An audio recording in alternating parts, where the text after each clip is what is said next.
ప్రస్తుతం మిజోరాం గవర్నర్గా సేవలందిస్తున్న ఆంధ్రప్రదేశ్కు చెందిన డాక్టర్ కంభంపాటి హరిబాబు ఒడిశా గవర్నర్గా నియమితులయ్యారు.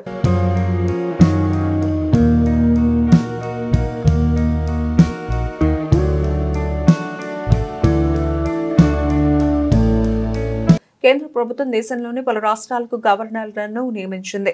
3 రాష్ట్రాలకు గవర్నర్లను బదిలీ చేసిన కేంద్రం 2 రాష్ట్రాలకు కొత్త గవర్నర్లను నియమించింది. ఈ క్రమంలో మిజోరాం గవర్నర్ కంభంపాటి హరిబాబును కేంద్రం ఒడిశాకు బదిలీ చేసింది.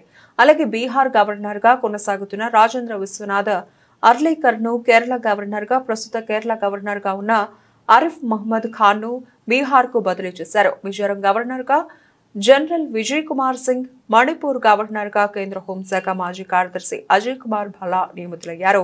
ఈ మేరకు రాష్ట్రపతి భవన్ అధికారిక ప్రకటన విడుదల చేసింది.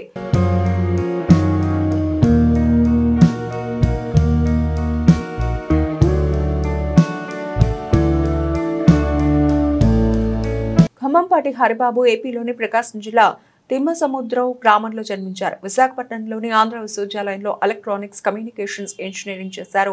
తర్వాత అదే విశ్వవిద్యాలయం నుంచి PhD పొందారు. అలాగే అసోసియేట్ ప్రొఫెసర్గా పనిచేసి 1993లో స్వచ్ఛంద పదవీ విరమణ చేశారు. తర్వాత క్రియాశీల రాజకీయాలకు ప్రవేశించిన కంభంపాటి ఏపీ బీజేపీలో కీలకంగా వ్యవహరించారు. ఎమ్మెల్యేగా, ఎంపీగాను బాధ్యతలు నిర్వహించారు. 2021 జూలైలో తొలిసారి ఆయన మిజోరాం గవర్నర్గా నియమితులయ్యారు.